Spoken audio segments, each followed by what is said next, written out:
আসসালামু আলাইকুম। আশা করি সবাই ভালো আছেন। আমি দেখাবো আমার ছাদ বাগানের বিদেশি জাতের কিছু আনার গাছের চিত্র। এই যে প্রথমে দেখতে পাচ্ছেন, এটা মিশরীয় বালাদ, পরের এটা পারফিয়াঙ্কা, এটা G137, এটা GM2। গাছের খুব বেশি বয়স না। এটা মেক্সিকান,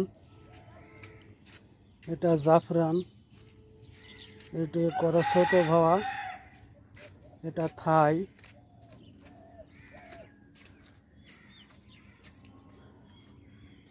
এটা মেক্সিকান, এটা বালাদ, মিশরীয় বালাদ,